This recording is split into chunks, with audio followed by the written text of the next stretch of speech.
Penerimaan santri baru pesantren Tahkimus Sunnah Al-Islami telah dibuka. Daftarkan putra-putri Anda melalui laman ppdb.tahkimussunnah.com sekarang juga. Assalamualaikum warahmatullahi wabarakatuh. Bismillahirrahmanirrahim. Innal hamdalillah wassalatu wassalamu ala Rasulillah wa ala alihi wa ashabihi wa man walah. Asyhadu an la ilaha illallah wahdahu la syarika lah wa asyhadu anna Muhammadan abduhu wa rasuluh sallallahu alaihi wa ala alihi wa ashabihi sallama tasliman mazida. Ya ayyuhalladzina amanu taqullaha haqqa tuqatih wa la tamutunna illa wa antum muslimun. Ya ayyuhalladzina amanu taqullaha wa qulu qawlan sadida yuslih lakum a'malakum wa yaghfir lakum dhunubakum wa man yuti'illaha wa rasulahu faqad faza fawzan 'azima. Amma ba'du, fa inna asdaqal hadithi kitabullah, khairal hadi hadi Muhammadin sallallahu alaihi wasallam, wa syarral umuri muhdatsatuha, wa inna kulla muhdatsatin bid'ah wa kulla bid'atin dhalalah wa kulla dhalalatin finnar.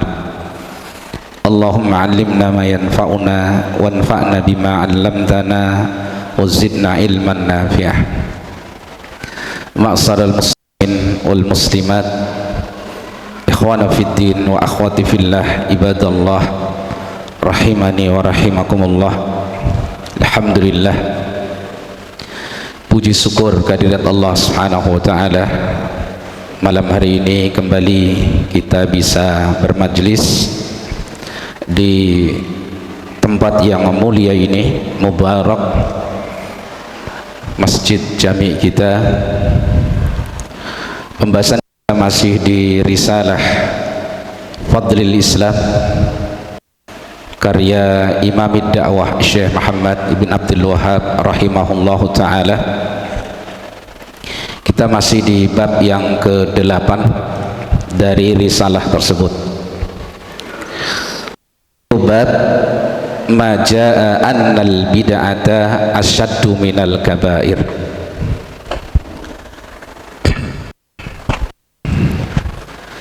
Yaitu bab bahwasannya bid'ah itu lebih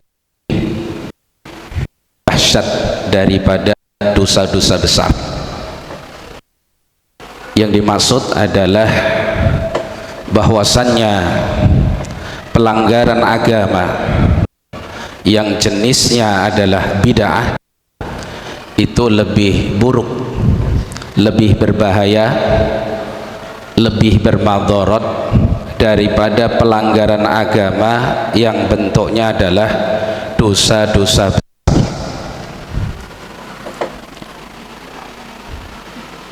Jadi jenis itu lebih bermadarat daripada jenis dosa-dosa besar.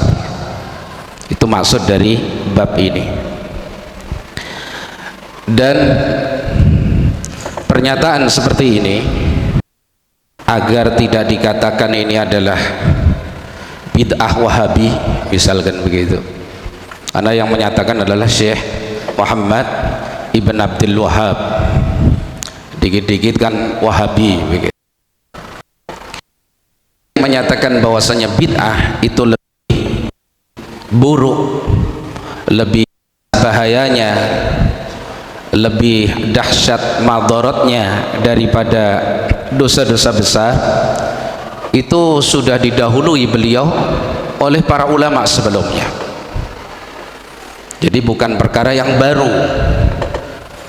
Ungkapan-ungkapan yang semakna dengan bab yang beliau berikan ini itu sudah banyak bertebaran dari ulama-ulama salaf. Liman tattaba'ahu, bagi siapa yang mau meneliti, membaca, ya. Jadi Imam Sufyan Ats-Tsauri rahimahullahu taala, beliau mengatakan al bid'atu ahabbu ila iblis minal ma'siyah, al ma'siyatu yutabu minha wal bid'atu la yutabu minha. Imam Sufyan Ats-Tsauri kan bid'ah itu lebih disukai oleh iblis daripada maksiat.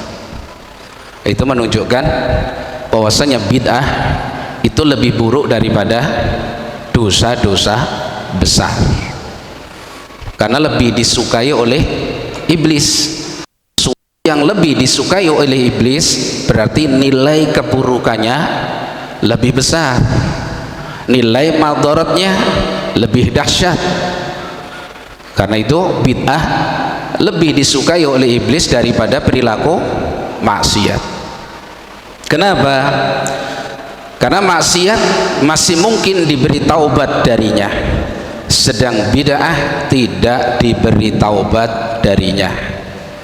Artinya orang yang melakukan maksiat itu masih sangat mudah dan sangat mungkin mendapatkan taufik dari Allah Subhanahu wa ta'ala untuk bertaubat dari perbuatan dosanya. Sementara pelaku bid'ah itu hampir tidak mendapatkan taufik untuk bertaubat dari bid'ahnya. Bagaimana mungkin seorang bertaubat dari amal ia yakini sebagai sebuah ibadah yang digunakan olehnya untuk mendekatkan diri kepada Allah dan mengharapkan pahala yang besar di sisi Allah.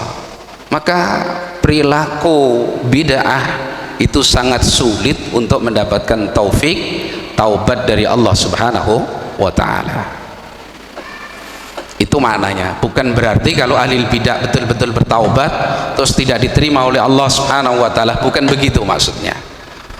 Tapi yusar, ya, sangat sulit bagi pelaku bid'ah untuk bertaubat kepada Allah Subhanahu wa ta'ala, karena dia tidak pernah meyakini bahwa perbuatannya itu adalah perbuatan salah.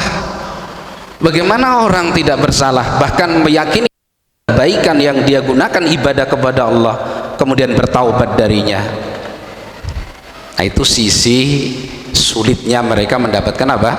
Taufik dari Allah Subhanahu wa ta'ala untuk bertaubat. Maknanya berarti apa? Bid'ah lebih buruk daripada perilaku dosa maksiat. Berarti sudah ada yang mendahului Imam Muhammad bin Abdul Wahhab dalam makna beliau bahwasanya bid'ah lebih buruk daripada apa? Maksiat. Tidak bersendiri. Berarti bukan bid'ah beliau, begitu maksudnya. Nah, juga ungkapan dari Imam Syafi'i rahimahullahu ta'ala, Imam Asy-Syafi'i rahimahullahu ta'ala, imam kita, ya, imamnya orang Indonesia gitu ya, Imam Syafi'i, imam ahli sunnati wal jamaah. Beliau mengatakan yang nanti maknanya itu sebagaimana yang diambil makna tersebut oleh Syekh Muhammad bin Abdul Wahhab dalam risalahnya ini. Syafi'i mengatakan la ayyalqallaha azza wa jalla al-abdu bi dzambin ma khala syirka khairun lahu min ayyalqahu bi syai'in min hadhil ahwa. Kata beliau, sungguh seorang hamba berjumpa Allah Subhanahu wa ta'ala dengan membawa semua dosa kecuali syirik. Sungguh seorang hamba berjumpa Allah Subhanahu wa ta'ala dengan membawa semua dosa kecuali syirik, itu lebih baik baginya daripada dia berjumpa dengan Allah hanya dengan satu dosa tapi asal dari mengikuti hawa nafsu. Jadi kalau kita ringkas ucapan beliau, Sungguh seorang hamba berjumpa Allah subhanahu wa ta'ala membawa seluruh dosa kecuali syirik, itu lebih baik bagi dia daripada membawa satu dosa yang berupa bid'ah. Karena dosa mengikuti hawa nafsu itu namanya apa? Bid'ah. Berarti apa ringkasnya? Bid'ah lebih berbahaya daripada maksiat. Jelas ya? Nah, itu untuk menegaskan dan meyakinkan kita bahwa ungkapan beliau itu tidak bersendiri, bukan hanya dari Syekh Muhammad bersendiri tanpa ada salafnya. Bahkan banyak sekali ungkapan-ungkapan yang lain. Kalau kita baca tentang atharus salaf, peninggalan-peninggalan ucapan salaf tentang buruknya bid'ah, ya,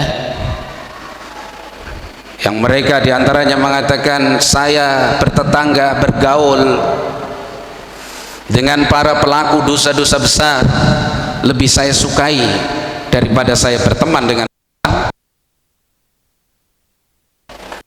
Bahaya bid'ah itu, menular, ya. Nah, itu dari Syafi'i rahimahullahu ta'ala. Dan supaya kita mendapatkan gambaran yang benar tentang Imam Syafi'i, ya, khawatirnya salah menggambarkan Imam Asy-Syafi'i rahimahullahu ta'ala, ya, itu Imam.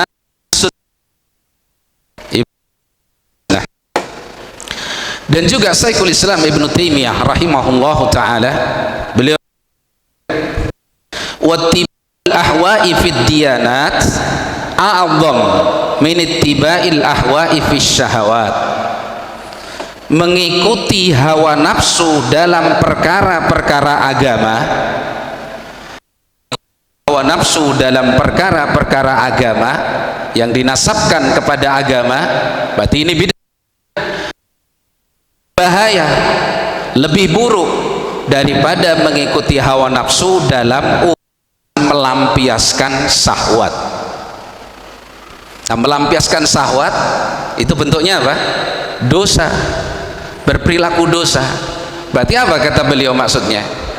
Bahwasanya dosa bid'ah yaitu mengikuti syahwat atau hawa nafsu, mengikuti hawa nafsu dalam urusan agama, berarti itu bid'ah. Itu lebih buruk daripada mengikuti syahwat, yaitu perilaku dosa dan maksiat. Jelas ya? Ini tidak asing lagi, ya. Seorang mengikuti kecenderungan hawa nafsu tapi urusannya agama, akhirnya membuat perkara-perkara yang baru di dalam agama ini yang tidak pernah dicontohkan oleh Rasulullah Sallallahu Alaihi Wasallam, dan itu lebih berbahaya. Satu saja bahayanya, misalkan pelakunya tidak menyadari, tidak meyakini, tidak menghitung bahwa apa yang dia kerjakan dan dia lakukan itu adalah pelanggaran terhadap agama Allah Subhanahu wa ta'ala. Contoh sangat banyak itu. Makanya kalau kita bertemu dengan pelaku dosa, dan kemarin sudah kita contohkan ini, penzina misalkan, pencuri, kita tegur akan dosanya, dia akan mudah mengakui bahwa dirinya salah, saya memang orang kotor. Coba antum temui orang yang berperilaku bid'ah itu, katakan ini dosa, bahaya, bahkan asaddu minal maksiyah, lalu dibawain golo antum, pulang tinggal nama, kan gitu. Dia bela itu ma'ruf insyaallah seperti itu. Nah, jadi pengaruhnya kepada pelakunya itu jauh lebih dahsyat, madaratnya jauh lebih buruk daripada perilaku maksiat. Nah, kalau seorang misalkan melakukan sebuah kesalahan, dia mengakui itu salah, mungkin bertaubat sangat mudah. Makanya kalau dalam sejarah kehidupan manusia itu, seorang yang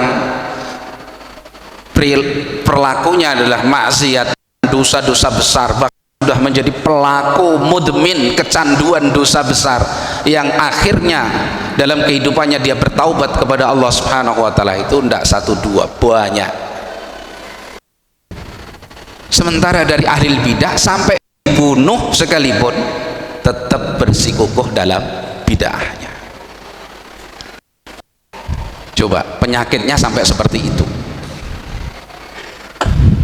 ya. Nah, ini menunjukkan bahwasanya bid'ah itu lebih berbahaya daripada maksiat atau dosa-dosa besar. Fahdaru, maka waspadai, ya, waspadai perilaku bid'ah ini. Dan ketika ada celah di hati kita untuk mentoleransi perilaku bid'ah ini, maka segera kembali kepada Allah, takutkan akan fitnah mengenai hati kita. Hati-hati, kagum saja kepada tokoh kebid'ahan ini berbahaya dan beresiko, ya. Dan contoh sudah sangat banyak itu. Tadinya cuman kagum, akhirnya saya mengambil dari dia hanya di ini kok, tazkiyatun nufus misalkan begitu, ya. Saya ingin melembutkan hati. Apa dari kalangan ahli sunnah nggak ada yang bisa mengajari bagaimana cara melembutkan hati, sehingga kita harus ngemis kepada ahli bidah. Kemudian kagum, dari kagum itu akhirnya apa? Mengambil darinya yang dianggap ilmunya tadi. Nah, orang itu kalau sudah kagum, nah ini sudah berbahaya itu. Dia akan menyediakan pintu yang lebar, ya, terhadap subhat atau fitnah yang akan diberikan oleh ahli bidah tadi, ya. Kalau ulama memberikan contoh Abu Dzarrin Al-Harawi, itu ilmu dalam agamanya begitu luas, ilmu hadis, Quran, bahasa Arab nggak usah ditanya, tafsir, semuanya. Dia kagum kepada Abu Bakar Al-Bakilani, seorang tokoh Asy'ariyah yang menyebarkan pemahaman Asy'ariyah. Akhirnya kekagumannya kepada Abu Bakar Al-Bakilani kepada gurunya Imam Daraqutni rahimahullahu taala, sampai akhirnya dia sering bertamu, berkunjung kepadanya, sampai akhirnya mengambil apa yang dianggap itu ilmu darinya, sampai akhirnya Abi Dzarrin Al-Harawi ini menjadi dai yang mengajak manusia pemahaman Asy'ariyah, sampai yang dikatakan oleh sebagian ulama yang menyebarkan pemahaman Asy'ariyah di Eropa, Andalusia, itu Abu Dzarrin Al-Harawi. Dari kagum, ya. Makanya subhat itu jangan diberi pintu sedikit pun, itu berbahaya, ya. Nah, bahkan dalam hadis, dalam satu riwayat hadis ini dikeluarkan oleh Imam At-Tabrani, riwayat ini disahihkan oleh Al-Albani rahimahullah taala, Rasulullah sallallahu alaihi wasallam menyatakan, innallaha hajabat taubata an kulli sahibi bid'atin hatta yada'a bid'atahu. Sesungguhnya Allah menghijab taubat setiap pelaku kebid'ahan sampai dia meninggalkan bid'ahnya. Sampai dia meninggalkan bid'ahnya. Kira-kira kapan seorang yang meyakini bid'ah itu adalah kebaikan, ibadah, mau ditunggu sampai kapan dia akan bertaubat, ditinggalkan bid'ahnya? Ini Masya Allah. Ini menunjukkan bahwasanya apa? Bid'ah itu lebih buruk, lebih bermadarat, lebih dahsyat kejelekannya daripada perilaku dosa-dosa besar. Nah, coba kita camkan itu, ya. Nah, sementara kalau orang bukan berarti meremehkan dosa besar, Sementara kalau orang mendapati seorang melakukan dosa misalkan begitu, dihakimi habis-habisan. Kita kadang dengar seorang mencuri ditangkap oleh massa, dibakar hidup-hidup. Pernah ada ahli bidah dibakar hidup-hidup, ditangkap sama warga? Pernah ada? Tidak ada, malah dikasih mimbar, suruh ceramah, dikasih nasi yang paling besar, kan gitu ya. Ini menunjukkan bahwa bahaya bid'ah lebih daripada apa? Maksiat. Karena kalau bid'ah dan pelakunya di ahlan wa sahlan, pelaku maksiat semua orang menolaknya, bahkan dihakimi dengan hukuman yang sampai kelewat batas seperti itu, sampai melanggar agama Allah Subhanahu wa ta'ala. Belum ada kan ceritanya masa ini membakar karena dia adalah pelaku bid'ah yang sudah diomongi nggak berhenti-berhenti, nggak ada itu ya. Bukan berarti membakar pelaku bid'ah itu boleh, atau pencuri sepeda motor misalnya boleh, enggak. Itu menunjukkan bahwa manusia ini secara umum kalau nggak diberitahu seperti ini bahwasanya bid'ah itu lebih buruk daripada maksiat, mereka hanya memandang dosa itu adalah perilaku maksiat. Coba berapa orang yang mengerti bahwasanya seorang yang melakukan bid'ah syirkiyah datang kepada penghuni kubur lalu mengatakan ya Syekh fulan agisni agisni, siapa yang mengerti bahwasanya itu perilaku dosa yang bisa membatalkan Islamnya? Itu bahayanya ya. Makanya itu sumbernya adalah subhat. Subhat itu adalah dari sabah, jadi samar, karena diserupakan dengan apa? Agama Allah Subhanahu wa ta'ala. Karena ikhdaru al-bidah ya, waspada dengan kebid'ahan ini, apalagi hari-hari sekarang ini ya, hidup di tengah-tengah kondisi yang banyak sekali fitnah.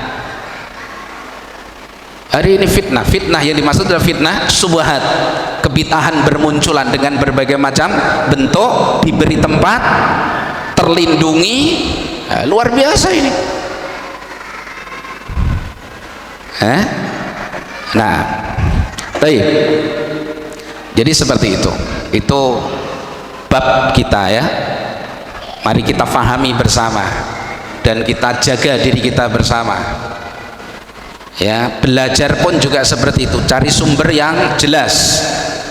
Punya anak-anak dititipkan kepada pengajar yang jelas. Ini nasihat sudah sering kita sampaikan, mumpung masih ketemu, hidup dengan hidup seperti ini ya. Dan Allah saat ini mendengar nasihat kepada antum tentang bahaya bid'ah ini sudah sangat sering. Jangan dijadikan taruhan anak-anak kita ya.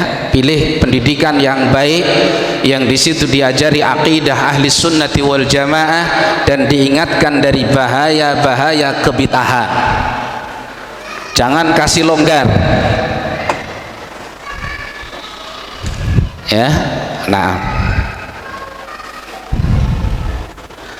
kemudian dalam bab ini untuk menjelaskan maksud bab, muallif membawakan dalil yang pertama, firman Allah Subhanahu wa ta'ala dalam surat An-Nisa 48. Wa qauluhu ta'ala innallaha la yaghfiru an yushraka bihi wa yaghfiru ma duna dzalika liman yasha. Sesungguhnya Allah tidak mengampuni kalau dirinya disekutukan, dan Allah akan mengampuni dosa-dosa yang di bawah level kesyirikan bagi siapa yang Allah kehendaki.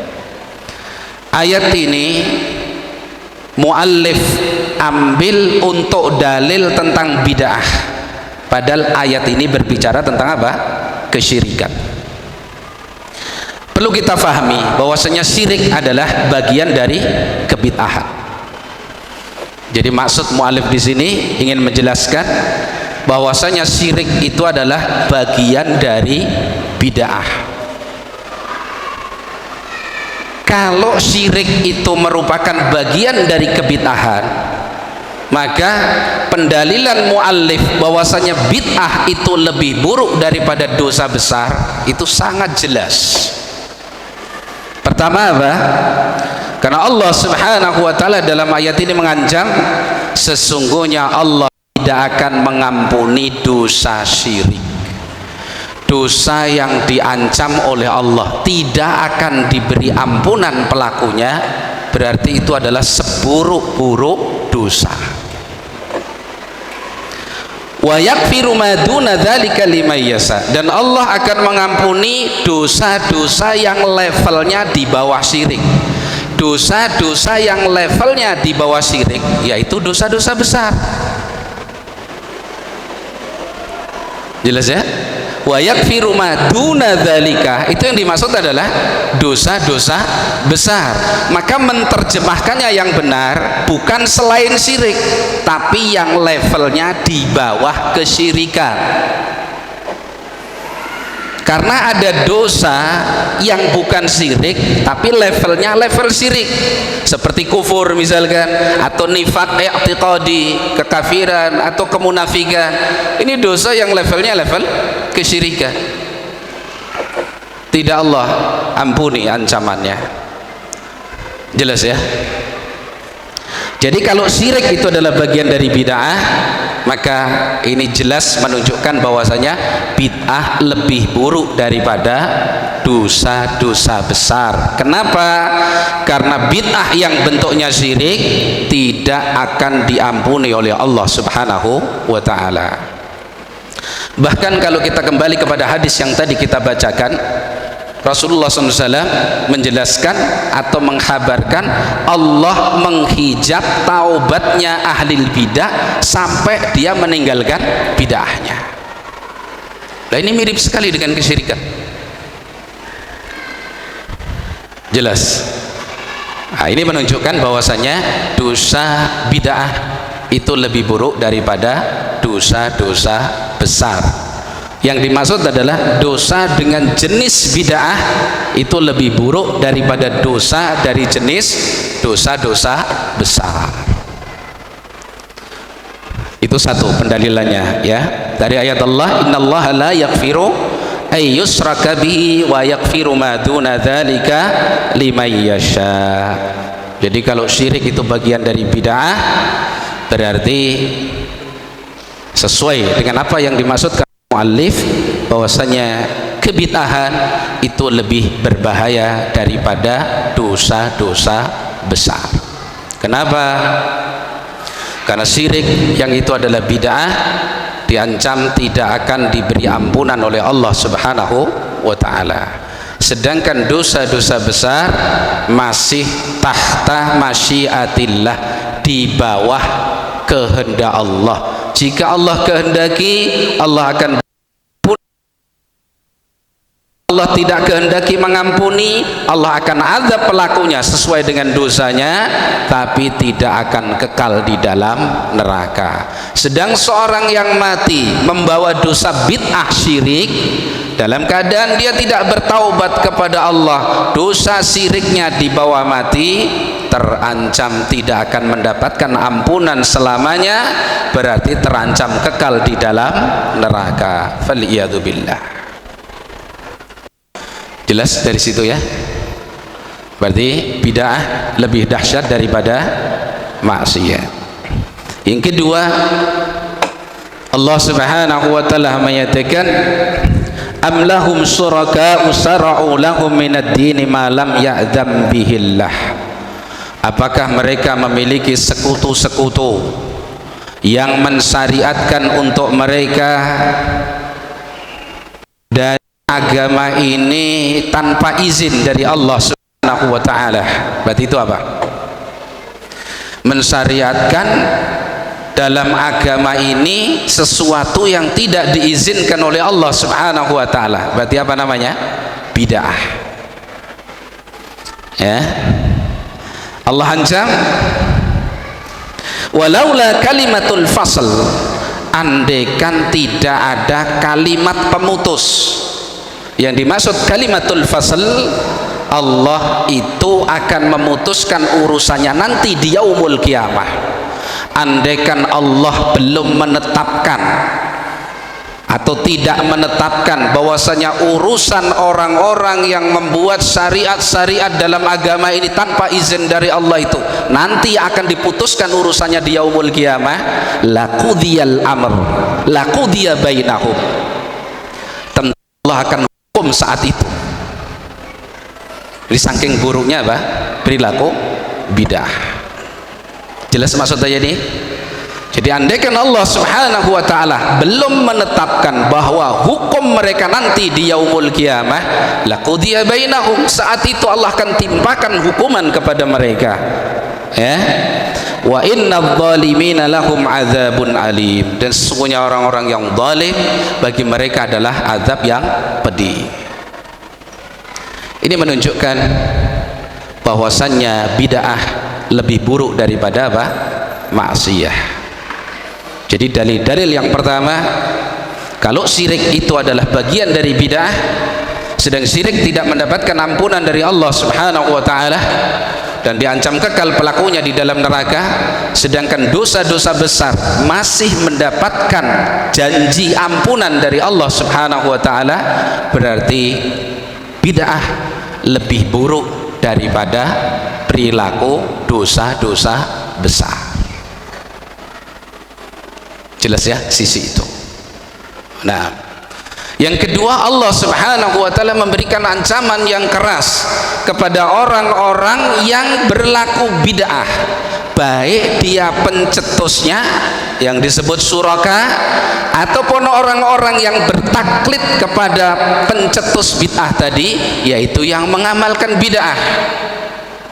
Diancam oleh Allah subhanahu wa ta'ala dengan azabun alim, azab yang pedih. Jelas itu menunjukkan bid'ah lebih dahsyat daripada apa? Maksiat atau dosa-dosa besar. Itu dalil yang pertama, ya. Jadi difahami seperti itu. Kemudian dalil yang kedua yang disebutkan oleh al-muallif rahimahullahu ta'ala, qauluhu ta'ala dalam surat Al-An'am ayat 144. Allah subhanahu wa ta'ala berfirman, faman azlamu mimman iftara 'ala Allahi kadhiban liyudillan nasa bighairi ilm. Allah katakan, maka siapa lagi orang yang lebih zalim daripada orang yang membuat-buat kedustaan atas Allah subhanahu wa ta'ala dengan tujuan untuk menyesatkan manusia tanpa dasar ilmu.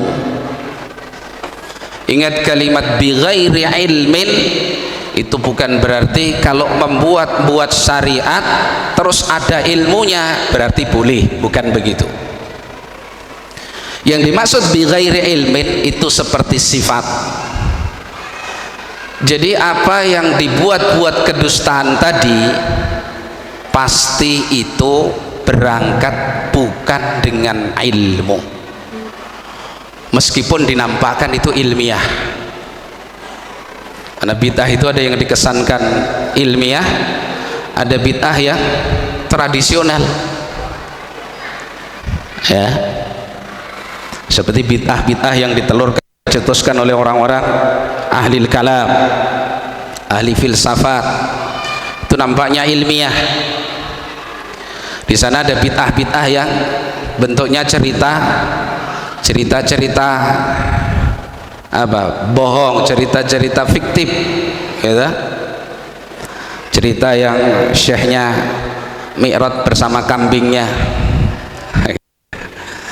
sampai melebihkan daripada sallallahu alaihi wasallam. Rasulullah aja buruknya nggak ikut naik ke langit, tapi kalau syekh kami kambingnya ikut naik ke langit. La haula wala quwwata, ya. Itu bid'ah yang tidak ilmiah. Apa ilmiah ini menurut antum? Tidak ilmiah, nggak masuk. Bahkan hari ini ayo ikhwah, yang kita katakan tadi ini, kita ini sudah darurat bid'ah. Hari ini ada anak muda yang muncul katanya mengikuti entah ajaran apa, itu tiap sekehendak dia mi'raj kepada Allah itu. Jadi dia nanti diem atau apa, dia sudah sampai ke tangga, bagi dia tangga yang akan mengantarkan dia ke Sidratul Muntaha. Dikatakan halu, tapi halo terus kan gitu ya. Nah, masih muda itu. Nanti kalau waktu sholat turun dulu dia, sholat ke bumi, nanti habis sholat naik lagi kepada Allah, semaunya. Melebihi siapa? Rasulullah Sallallahu Alaihi Wasallam. Nah, ini bukan orang itu kemudian kayak tadi ditangkap massa kemudian dihakimi rame-rame, enggak, justru diikuti bukan untuk satu dua orang, bahkan yang bukan orang yang tidak sekolah, bahkan kadang-kadang sekolahnya melebihi antum semuanya, ikut yang sama sekali sebenarnya ilmiah apa enggak ilmiah itu? Tidak ilmiah. Artinya di masa atau waktu yang katanya zaman modern, semuanya berpendidikan, tidak ada yang tidak sekolah, cerita dan kejadian atau mengatakan dirinya seperti itu juga masih dipercaya dan tersebar luas, terlindungi, tidak ada yang bisa menyentuh fisiknya. Ini saya yakin kalau di masa sahabat sudah dipenggal, sudah nggak berumur panjang. Diruqyah dulu, kalau ternyata nggak kena jin ya berarti dia jin gitu. Ini terjadi ikhwah, ini kita kan darurat. Nah, kalau malu begitu mending, seperti pelaku maksiat sembunyi malu. Lah ini di posting di media yang antum bisa nikmati kapanpun. Ini makanya dikatakan oleh ulama hari ini itu para sabab pemuda kita itu harus betul-betul ekstra dijaga, karena kita harus tahu apa yang mereka konsumsi.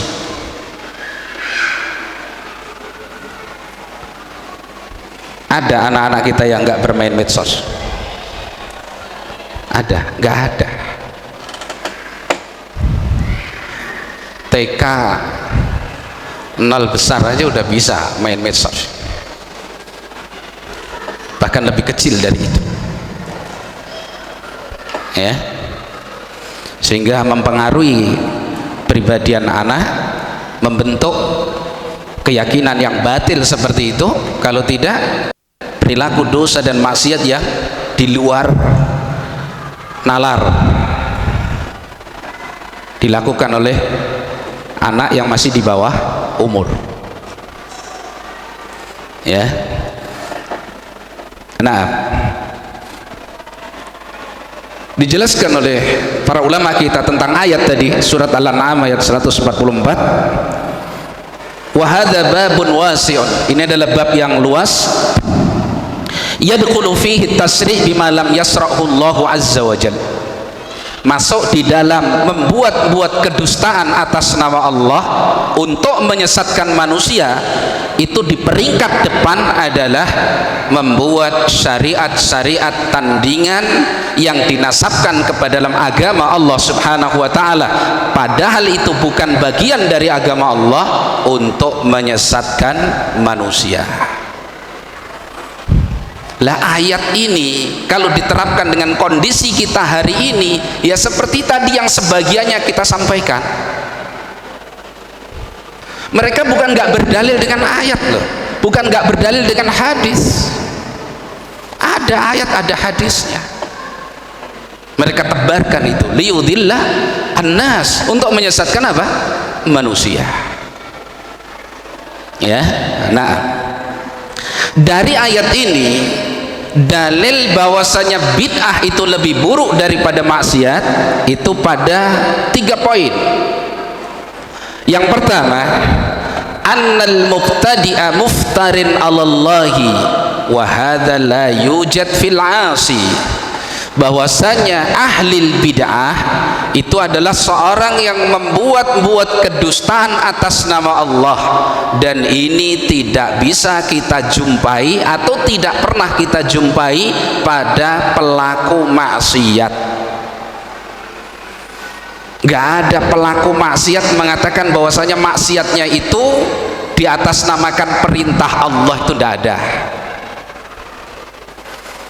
Berarti ini menunjukkan bahwasanya bid'ah dan pelaku bid'ah itu lebih buruk dan lebih berbahaya daripada pelaku maksiat. Jelas ya? Allah katakan tadi apa? Wa man adlamu mimman iftara 'alallahi kadziban. Siapa orang yang lebih zalim? Artinya apa?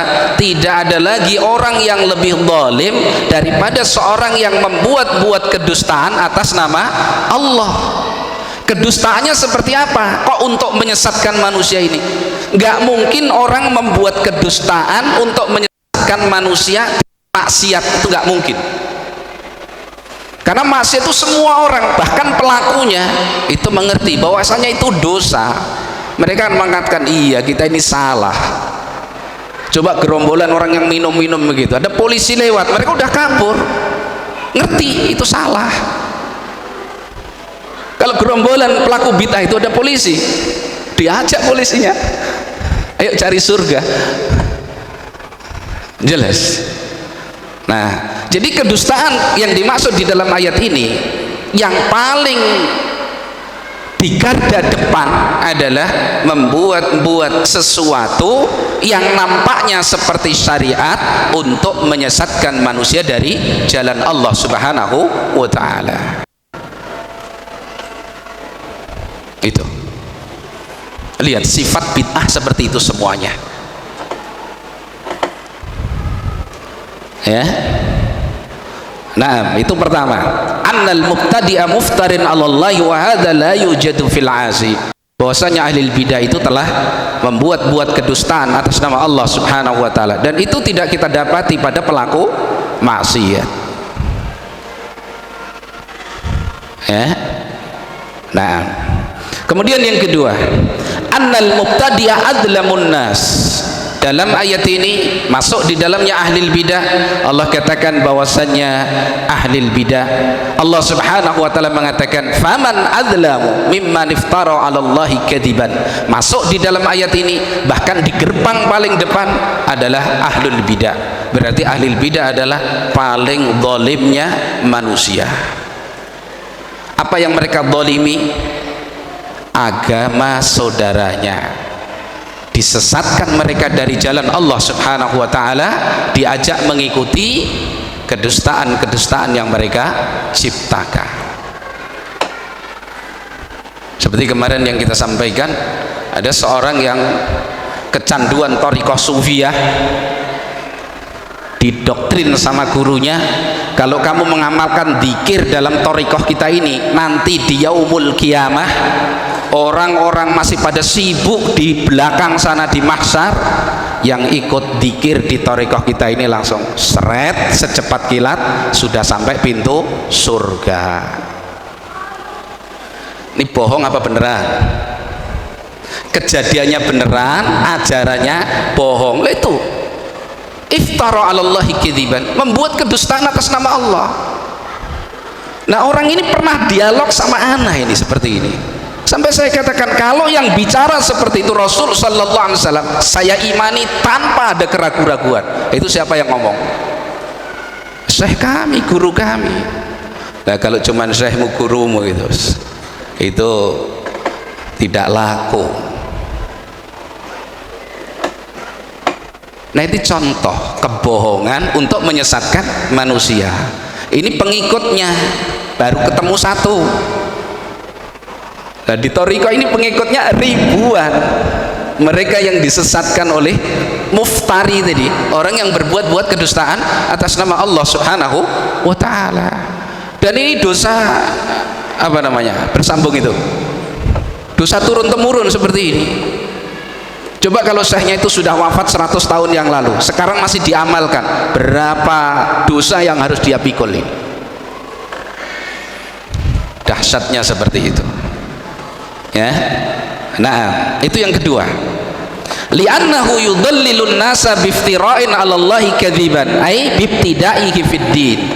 Karena ahli bidah itu menyesatkan manusia dengan cara dia membuat kedustaan atas nama Allah, atas nama agama Allah Subhanahu wa taala, yaitu dengan cara menciptakan kebid'ahan, membuat kebid'ahan dalam agama Allah Subhanahu wa taala. Ya, kita ini mau mengamalkan sunnah saja, waktu dan tenaga antum sudah nggak mencukupi. Lah kok ngeragas cari-cari bid'ah? Mau sehat apa mau sakit? Nah itu loh. Dan ini menunjukkan bahayanya bid'ah itu seperti itu.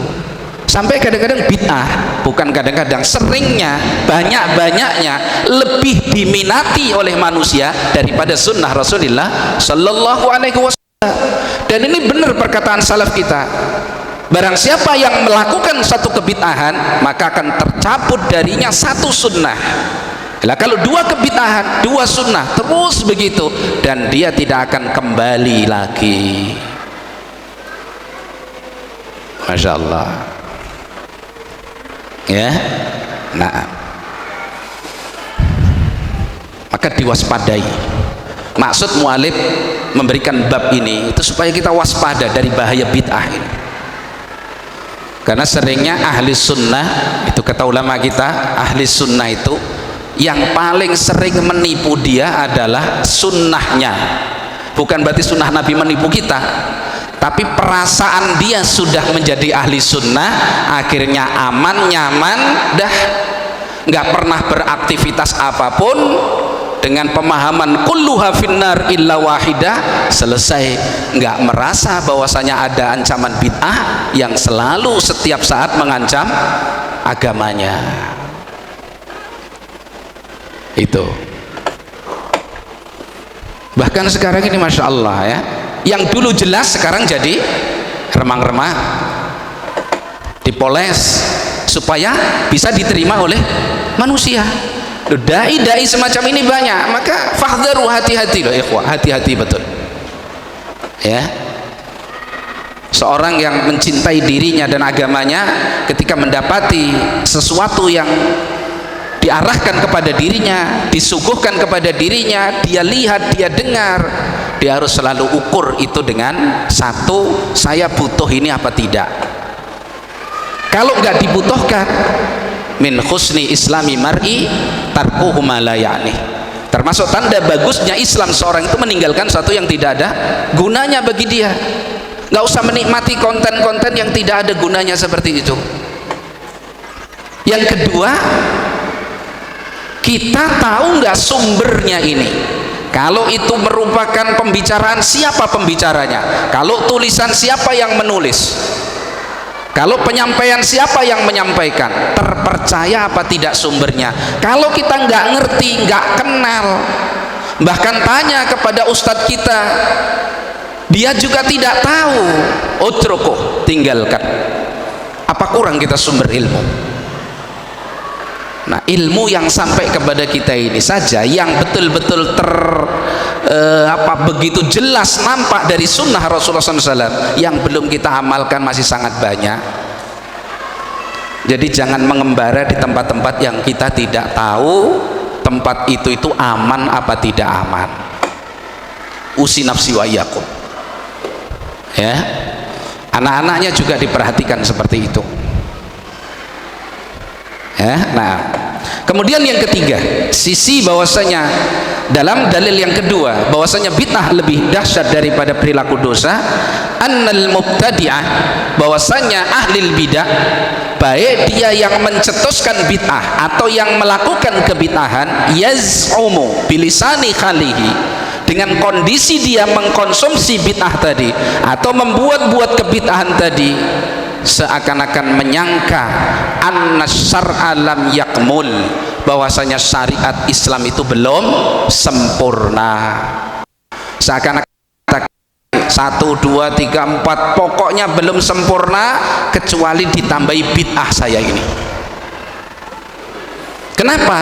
Kalau dia sudah meyakini bahwasanya syariat ini sempurna, dia tidak perlu membuat-buat satu ajaran, satu metode, satu amalan yang tidak pernah ada dari Rasulullah Sallallahu Alaihi Wasallam.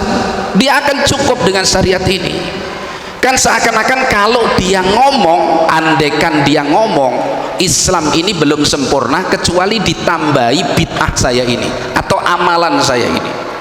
Berarti seakan-akan dengan kondisinya dia masih mengamalkan bid'ah, menyangka bahwasanya syariat ini belum sempurna. Bahkan kadang-kadang orang yang tidak mau mengamalkan amalan bid'ahnya dimusuhi, ya, dimusuhi, bahkan kadang-kadang dibentur-benturkan, difitnah. Lebih dahsyatnya lagi, difitnah kepada penguasa. Ini membahayakan negara ini, ya, terafiliasi dengan apa itu, apa pemahaman apa, khawarij begitu. Seakan-akan mentahdir dari bid'ah khawarij ini, masya Allah, ya. Wa yas'umu anna nabiyya sallallahu alaihi wasallam khana risalah, dan seakan-akan menuduh bahwasanya Rasul sallallahu alaihi wasallam itu mengkhianati risalah. Masih ada yang belum disampaikan. Mana? Ya ini lebih bid'ah. Seakan-akan ada yang disembunyikan oleh Rasulullah SAW, ada yang belum disampaikan kepada umat ini. Ahli bidah itu seakan-akan seperti itu. Orang yang mengatakan ada zikir berapa misalkan? Di sini 1000 kali sajalah yang kelas-kelas ringan. Misal gitu. Itu kan ada nggak itu contohnya dari Rasulullah SAW? Rasulullah itu berzikir sehari berapa paling banyak? 100. Ini 1000 kali ini misalkan begitu. Terus dia katakan dari mana ini? Ini saya mimpi ketemu Rasulullah SAW mengupgrade zikir kepada saya, misalkan begitu ya. Berarti dia menyangka, menuduh Rasulullah SAW itu menyembunyikan amalan zikir itu tadi dari seluruh umat ini, baru disampaikan kepada dia. Itu pun melalui mimpi. Katanya ketemu Nabi, nabinya kayak apa? Wallahu a'lam bishawab. Nah kadang kaum muslimin tertipu. Yang menipu apa? Hadis Rasulullah SAW, man ra'ani fil manam faqad ra'ani. Siapa yang melihat aku di tidurnya, di mimpinya, berarti betul-betul dia melihatku, kata Rasulullah SAW. Lah kata saya ini betul-betul dia mimpi ketemu Rasulullah SAW. Berarti apa yang disampaikan benar. Nah ini singkat aja, itu namanya main teori matematika, 2 tambah 2 4. Sudah selesai. Nggak bisa begitu. Orang yang hadir dalam mimpi mengatakan saya adalah Rasulullah, itu perlu dicek siapa dia itu. Jelas? Bener, hadisnya bener, tapi yang dilihat dan ngaku Nabi itu betulkah itu Rasulullah? Lah kalau dia nggak kenal Rasulullah, nggak mengerti fisiknya Nabi, lo barangkali tetangga kampung loh datang dalam mimpi, itu dikatakan itu Rasul Shallallahu Alaihi Wasallam, musibah.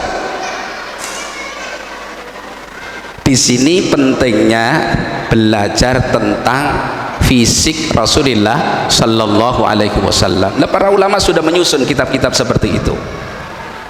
Ada satu kisah pada masa Syekh bin Baz rahimahullah taala, seorang ahli sunnah, ahli ibadah, taat kepada Allah, luar biasalah orang ini. Satu saat dia datang kepada Syekh bin Baz mengatakan yang maknanya, ya Syekh, saya ini mimpi ketemu Rasulullah SAW, seorang yang mengatakan dia Rasulullah SAW, tapi dalam mimpi saya itu beliau berpaling dari saya, cemberut. Susah orang ini, sedih. Mimpi itu berulang sampai 3 kali berulang, sampai dia akhirnya datang kepada Syekh bin Baz rahimahullah ta'ala. Kata Syekh bin Baz, sifku, terangkan sifat orang yang kamu lihat dalam mimpimu tadi. Maka diterangkan ini wajahnya, rambutnya, jenggotnya, pakaiannya, dan seterusnya. Setelah semua yang dalam mimpinya diceritakan kepada Syekh bin Baz, beliau mengatakan, absyir, bergembiralah, bahwa yang datang kepada mimpimu itu bukan Rasul sallallahu alaihi wasallam, karena sifatnya sama sekali bukan sifat Rasulullah sallallahu alaihi wasallam. Nah, kalau kita mimpi ketemu Nabi, nggak pernah kenal Rasulullah, ya tanya kepada orang yang ngerti.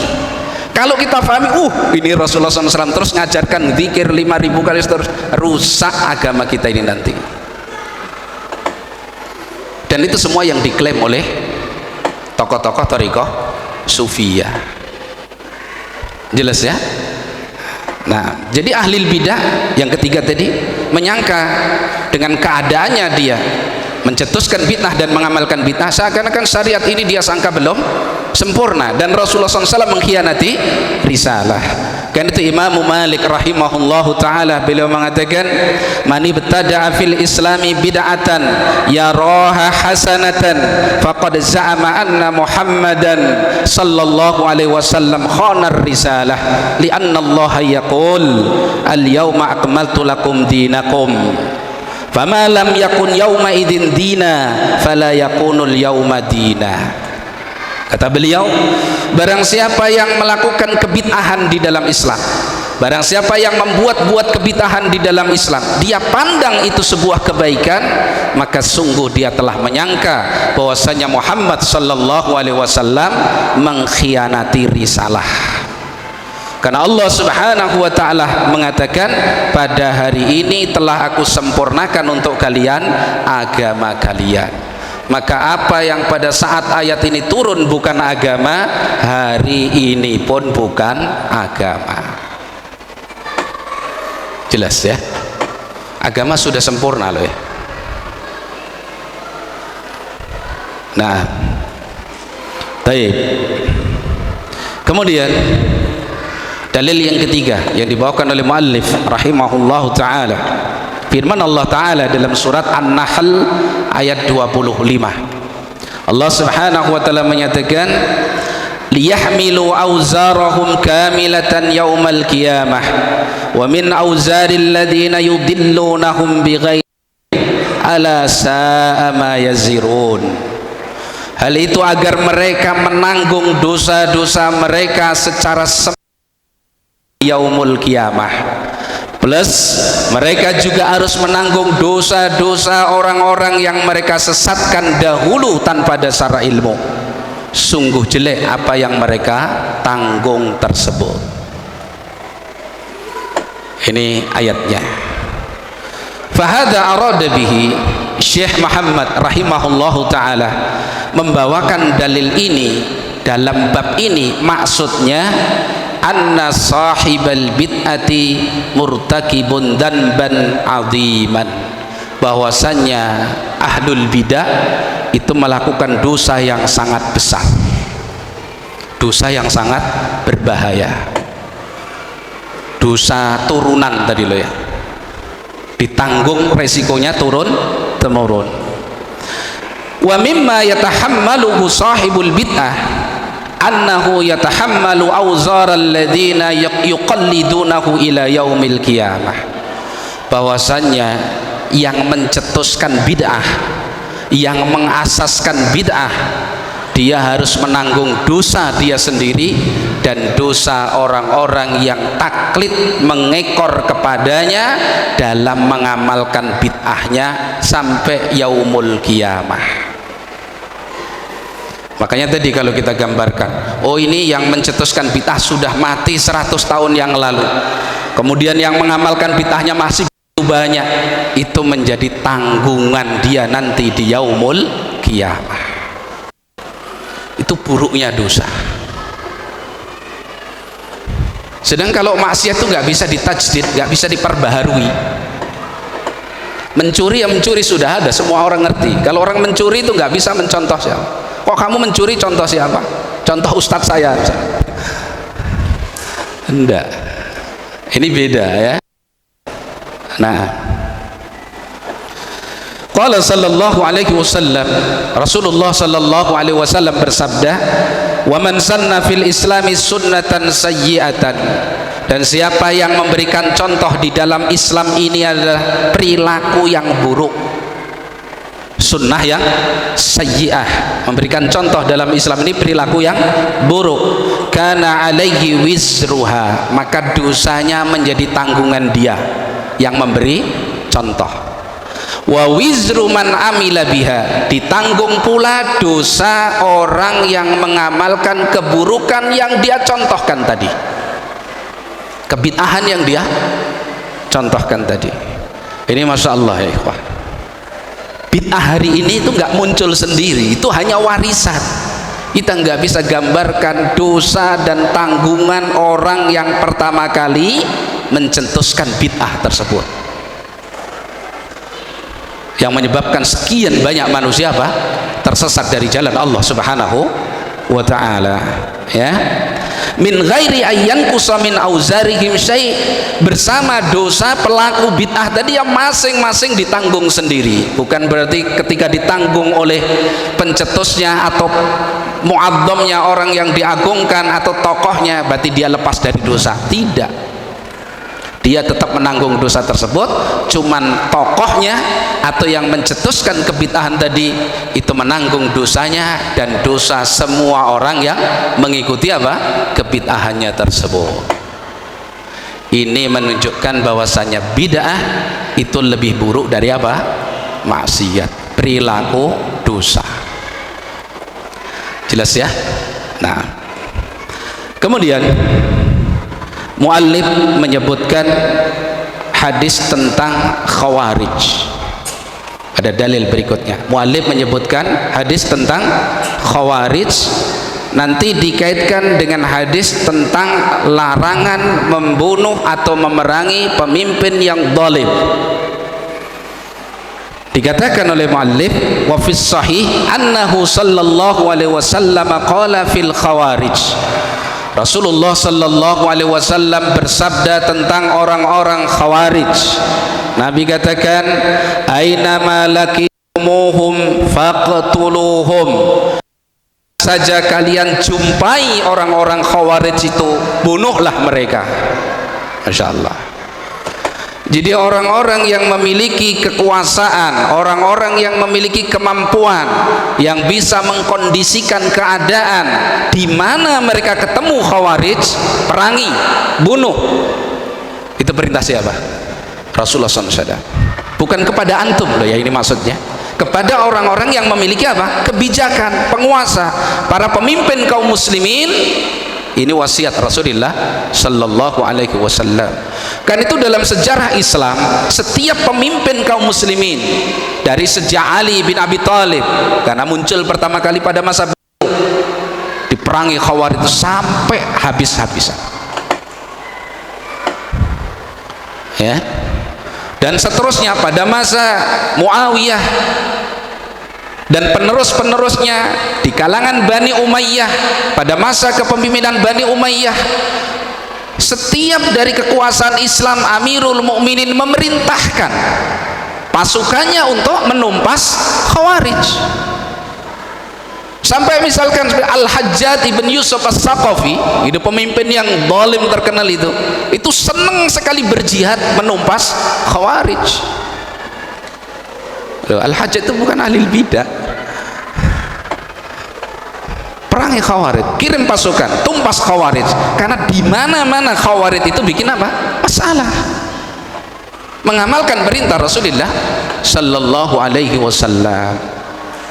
Sampai beliau mengatakan untuk dirinya sendiri, beliau katakan, lain lakituhum la'aktulannahum qatla ad. Kalau aku sendiri ketemu khawarij itu, aku akan bunuh mereka, aku akan perangi mereka, aku akan tumpas mereka seperti pembunuhan dan penumpasan kaum Ad. Artinya apa? Kaum Ad itu begitu diadab oleh Allah, habis total. Jadi yang dekat Nabi SAW berjumpa dengan munculnya orang-orang khawarij itu, Nabi akan tumpas habis-habisan tanpa disisakan sama sekali. Luar biasa ini. Ini apa pelanggaran agamanya? Maksiat apa dosa? Bid'ah, kebid'ahan. Ya. Nah, ini menunjukkan bahwasanya bid'ah itu lebih dahsyat, lebih buruk, lebih berbahaya, lebih beresiko daripada perilaku apa? Dosa-dosa besar. Lah sekarang kok dikasih kursi, dikasih mimbar, dikasih tempat, tokoh-tokoh mereka suruh bicara, dimuliakan, dihormati, dijemput pakai Alphard misalkan begitu ya. La haula wala quwata illa billah. Bahkan fitnah cara mereka kadang-kadang bikin putus asa ahli sunnah, terus ikut-ikutan dakwai angel, dakwai begini, akhirnya wah ini kalangan ini gimana dakwai kaum elit ini, akhirnya kadang-kadang menempuh cara dakwah yang baru misalkan begitu, tidak pernah dikenal oleh salaf dulu. Namanya fitnah bid'ah itu luar biasa, lembut halus begitu ya, istihsan, anggapan-anggapan masih baik, gak apa-apa, akhirnya udah terjungkal dalam kubangan kebid'ahan ya. Nah, dalilnya, pemahaman dalil tadi kenapa bid'ah itu lebih buruk daripada dosa maksiat, anna nabiyya sallallahu alaihi wasallam abaha qatral khawarij li bid'ahihim. Rasulullah SAW memberikan izin untuk memerangi khawarij, untuk membunuh kaum khawarij karena kebid'ahan mereka. Nah, khawarij secara umum dihukumi kafir, keluar dari Islam, tapi ini penjahat dalam Islam. Hukumannya apa? Diperangi, dibunuh. Nabi mengizinkannya. Masih ingat hadis yang dulu kita bacakan ketika ke masjid melihat seorang yang ruku, sujud, beribadah kepada Allah, lalu Nabi mengatakan kepada para sahabatnya, man yaqtulu hadza, siapa yang mau membunuh orang ini?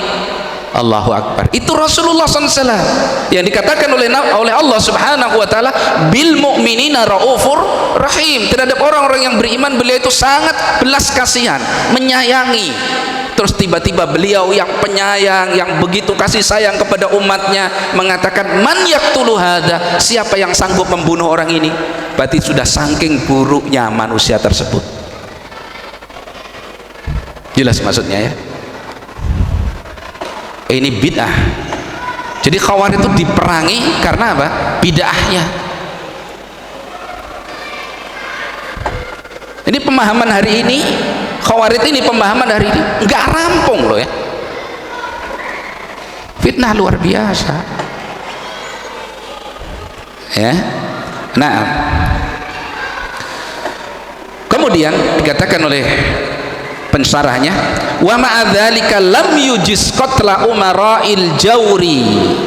Bersama itu, bersama Rasulullah membolehkan untuk membunuh dan memerangi khawarij karena bid'ah mereka, Nabi melarang, tidak membolehkan untuk memerangi pemimpin-pemimpin yang zalim. Ya. Nabi katakan di dalam hadis yang kelima, Mu'allim menyebutkan annahu sallallahu alaihi wasallam naha an qatli umara'il jawr. Rasulullah SAW melarang dari membunuh dan memerangi pemimpin-pemimpin yang curang dan zalim, ma sallau, selagi mereka masih sholat. Sementara khawarij sholat tidak sholat. Masya Allah ya. Tahkiruna salatakum ma'a salatihim wa siyamakum ma'a siyamihim. Salat kalian dibanding mereka itu kecil, puasa kalian dibanding mereka itu sedikit. Bersama itu Nabi perintahkan untuk dibunuh dan diperangi. Sementara pemimpin-pemimpin yang zalim, pemimpin-pemimpin yang curang, Nabi larang kita untuk menggulingkan kepemimpinannya, kemudian memeranginya, membunuhnya, dilarang oleh Rasulullah sallallahu alaihi wasallam. Bahkan dalam hadis yang lain diperintahkan kita untuk bersabar. Wa in daraba dhahraka wa akhadha malaka. Meskipun pemimpin tadi memukul punggungmu dan merampas hartamu, sabar. Sampai dalam hadis, kalau berkecamuk fitnah, mungkin terjadi huru-hara kaum muslimin menggugat pemimpin yang sah, kalian sudah di rumah begitu, ternyata didatangi pemimpin untuk dibunuh kalian, nggak boleh melawan. Fitnah ya. Bahkan Nabi beri petunjuk, kalau takut kamu dengan kilatan pedang, telungkupkan pakaianmu ke wajahmu, dah ganti alam. Ya begini terus dipenggal. Berbeda ketika yang datang perampok. Di hari-hari yang gak ada fitnah begini, perampok datang ke rumah, kata Nabi, qatilhu, perangi dia. Kalau saya mati Rasulullah, kamu syahid. Kalau lo melawan perampok sampai kita mati syahid. Tapi kalau musim fitnah, muslimin memberontak, terjadi huru-hara, perebutan kekuasaan, sampai kematian ada di depan antum, ini lain lagi urusannya. Jelas ya? Nah, itu nanti perinciannya ada di pembahasan sendiri ya. Intinya yang kita mau inginkan bahwasanya bahaya bid'ah, apalagi bid'ah khawarij, itu lebih dahsyat daripada perilaku dosa. Buktinya tadi Nabi SAW mengizinkan untuk memerangi mereka, dan Nabi tidak mengizinkan kita untuk menggulingkan pemimpin yang zalim. Bahkan meskipun pemimpin itu zalim, kita tidak boleh menggulingkan kekuasaannya, merebut kekuasaannya, tapi kita harus bersabar. Bahkan tadi hadisnya sudah kita nukilkan, meskipun dipukul punggungmu, dirampas hartamu, berikan. Karena itu fitnah, harus sabar. Sedang khawarij, uqtuluhum, kata Nabi, bunuh mereka. Bid'ah. Ini menunjukkan bahwasanya bid'ah lebih dahsyat daripada perilaku dosa. Jelas ya dari sini? Nah, dan ini sudah dicontohkan oleh salaf kita. Ada gembong kebid'ahan namanya Al-Ja'ad ibn Dirham. Ja'ad ibn Dirham, orang yang pertama kali mencetuskan bid'ah bahwasanya Al-Quran itu makhluk. Coba sekarang yang mengatakan Quran makhluk banyak, itu diadopsi oleh Asy'ariyah, Maturidiyah. Lah dosanya masalah nih Ja'ad bin Dirham ini. Ja'ad ibn Dirham ini tadi ya orang yang pertama kali membuat bid'ah apa? Pemahaman bahwasanya Al-Quran makhluk dan menafikan sifat-sifat Allah. Allah itu nggak punya sifat. Ya Allah, Allah titik. Ditolak sifat-sifat Allah subhanahu wa ta'ala. Maka dia dieksekusi oleh amir atau gubernur Kufah, ya, Khalid ibn Abdullah al-Qasri rahimahullahu ta'ala. Setelah beliau pada di Kufah, di kota-kota, tentang kebid'ahan Ja'ad bin Dirham, kemudian ulama ini bahayanya sudah tidak bisa lagi, tegakkan hujah, maka dia harus dieksekusi. Maka Amirul Mukminin, gubernur, perintah tangkap, ditangkap. Kemudian ketika Idul Adha dikeluarkan sama dia. Kemudian dia naik mimbar berkhutbah, ayyuhan nas duhu duhayakum barakallahu fi duhayakum fa inni mudahhin bi Ja'ad ibn Dirham, wa nazala wa dabahahu. Kata Khalid ibn Abdullah al-Qasri ini, wahai kaum, ini di khutbah Idul Adha, wahai kaum muslimin, sembelihlah korban-korban kalian, mudah-mudahan Allah memberkahi korban-korban kalian. Aid kali ini saya berkorban dengan Ja'ad ibn Dirham. Kemudian beliau setelah khutbah turun, disembelihlah Ja'ad ibn Dirham. Itu manusia loh, bukan kambing. Ahlil bidah dibunuh. Sedang pelaku maksiat nggak boleh dibunuh kecuali perilaku dosa yang ada dalilnya. Sedang kalau bid'ah umum, kembalinya kepada apa? Kebijakan Amirul Mukminin. Kalau kebid'ahannya sudah sampai membahayakan, Amirul Mukminin mengatakan ini tangkap, bunuh. Sedangkan kalau untuk pelaku maksiat harus dengan apa? Dalil. Seperti dosa zina yang sudah muhsan, itu memang sudah nas dalil, harus dirajam. Ini bahayanya bid'ah. Muridnya Ja'ad bin Dirham yang pemahamannya terus sampai mengalir hari ini, yang namanya Jaham ibn Sofwan, itu muridnya Ja'ad bin Dirham. Itu juga begitu, dibuat kemudian ditangkap ya pada waktu itu oleh Amir atau Gubernur Khurasan, yaitu Nasr ibn Sayyar Al-Umawi, ditangkap kemudian dieksekusi Jaham ibn Sofwan. Kenapa dibunuh? Karena kebid'ahannya sudah, karena kebid'ahannya begitu. Orang yang mati pemahaman Jahmiyah sampai hari ini ya. Jahmiyah diadopsi dalam masalah takdir Jabariyah, dalam masalah iman dia adalah murjiah yang hulat, itu diadopsi oleh Asy'ariyah, Al-Quran adalah makhluk. Jahmiyah ini contoh praktek para ulama menerapkan apa yang disebutkan oleh Rasulullah Shallallahu Alaihi Wasallam. Semua ini bukti bahwasanya bid'ah itu lebih dahsyat dari maksiat. Karena tokoh kebid'ahan, ustadz bid'ah misalkan, ada ustadz bid'ah itu, karena ada ustadz sunnah tapi nggak ada ustadz wajib, ada yang wajib. Ustadz bid'ah misalkan, ini dibiarkan hidup di masyarakat itu, di tengah-tengah antum misalkan itu, sebulan saja, nah itu sudah bikin repot antum nanti, ngerepoti ustadznya nggak ahli sunnah itu, nanya terus, itu bener apa enggak, itu bener apa enggak, subhat tok isinya akhirnya. Makanya kalau tegak dengan kaum muslimin, dai-dai yang membawa kepada pemahaman seperti itu wajib untuk diisolir, wajib ya, dicekal, nggak boleh. Dokter aja yang bodoh harus dicekal. Dokter bodoh, nanti dokter bodoh. Kalau ngobati bahaya, ini manusia bisa cacat permanen atau mati. Ini wajib dicekal, bredel itu izin prakteknya, suruh kuli bangunan atau yang lain yang nggak membahayakan manusia. Ini dokter kalau sampai salah obat, fisik yang mati. Lah ini dai ustadz, yang dimatikan adalah hati dan agama seseorang ya. Nah, tayyib.